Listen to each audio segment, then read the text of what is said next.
ഈ വെള്ളൂരിൽ ഇങ്ങനെയൊരു പരിപാടി എന്ന് പറയുന്നത് ഒരിക്കലും നമ്മളെ ആരുടെയും മനസ്സിൽ വരാത്തൊരു പരിപാടിയാണ്.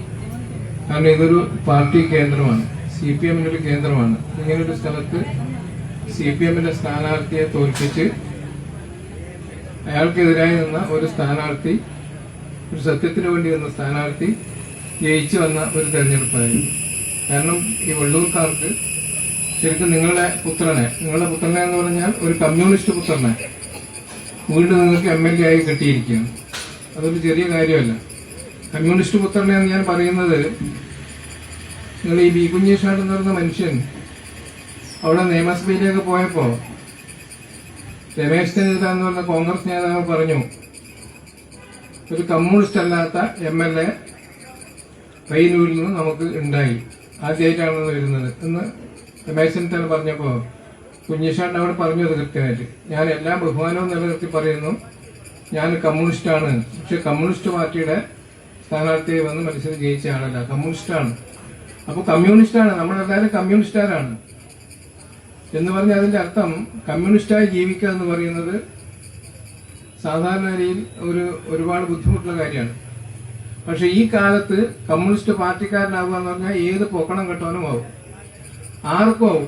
ഏത് ബ്ലേഡുകാരനും ഏത് റിയൽ എസ്റ്റേറ്റുകാരനും ഏത് തല്ലിപ്പൊളിക്കും കമ്മ്യൂണിസ്റ്റ് പാർട്ടി മെമ്പർമാർ. അതാണ് കമ്മ്യൂണിസ്റ്റ് പാർട്ടി, നിലവിലെ കമ്മ്യൂണിസ്റ്റ് പാർട്ടി. നേരത്തേതാവൂല.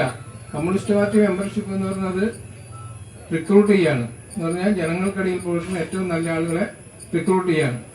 അതിൽ കമ്മ്യൂണിസ്റ്റ് പാർട്ടിയുടെ സംഘടനയുടെ അടിസ്ഥാനപരമായ കാര്യം എന്ന് പറയുന്നത് തന്നെ ജനങ്ങൾക്ക് ഇഷ്ടപ്പെട്ട ആളുകളെ പാർട്ടിയിലേക്ക് കൊണ്ടുവരിക, പാർട്ടിയിൽ വന്നവരെ ജനങ്ങൾക്ക് ഇഷ്ടപ്പെട്ടവരാക്കി മാറ്റി തീർക്കുക. ഇതാണ് അതിന്റെ ഒരു ബേസ് എന്ന് പറയുന്നത്. എന്നാൽ ഇപ്പോഴെന്താ സ്ഥിതി പറഞ്ഞാൽ പല സ്ഥലത്തും ആൾക്ക് കണ്ടുകൂടാൻ ഇതിൽ വരുന്നില്ല, ഇതിൽ വന്നവനെ ആൾക്ക് കണ്ടുകൂടാ എന്നതാണ് അവസ്ഥ. അപ്പോൾ കമ്മ്യൂണിസ്റ്റ് പാർട്ടി അത് കമ്മ്യൂണിസ്റ്റ് പാർട്ടി അല്ലാതാകുന്ന ഒരു അവസ്ഥ വരുന്നു. കേരളത്തെ സംബന്ധിച്ചിടത്തോളം കമ്മ്യൂണിസ്റ്റ് പാർട്ടി അല്ലാത്ത അവസ്ഥ വരുന്നു. ഇടതുപക്ഷം അതല്ലാത്തൊരവസ്ഥ വരുന്നു. അവിടെയാണ് ഞങ്ങൾ കണക്കിലെ ആളുകൾക്ക് അഭിപ്രായ വ്യത്യാസം ഉണ്ടാകുന്നത്. ഇപ്പൊ വി കുഞ്ഞികൃഷ്ണന്റെ ഒരു കേസ് എന്ന് പറയുന്നത് ഒരു സെപ്പറേറ്റ് കേസല്ല ചെയ്യുന്നത്.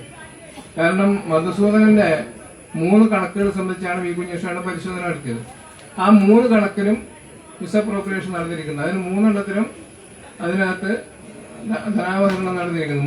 3 കണക്കിലും കൂടുതൽ കണക്ക് പരിശോധിച്ചില്ല. കൂടുതൽ കണക്ക് ഇതിനാണ്ടി വലിയ കണക്കുകൾ, കോപ്പറേറ്റീവ് ഹോസ്പിറ്റൽ ഉൾപ്പെടെയുള്ള വലിയ കണക്കുകൾ വരെ പരിശോധിക്കാനുണ്ട്. അതൊക്കെ പരിശോധിക്കുന്നതിന് മുമ്പേ അങ്ങനെ ഒരു കൈവെക്കും എന്നറിഞ്ഞപ്പോൾ ഉടനെ വി കുഞ്ഞികൃഷ്ണ സെക്രട്ടറി സ്ഥാനത്ത് നിന്ന് ഒഴിവാക്കി ദൂരെ മാറ്റി നിർത്തി. അപ്പോൾ നോക്കിയെടുത്തോളം കണക്കുകൾ മുഴുവൻ തട്ടിപ്പിന്റെ കണക്കാണ് വി കുഞ്ഞികൃഷ്ണൻ കണ്ടെത്തിയത്.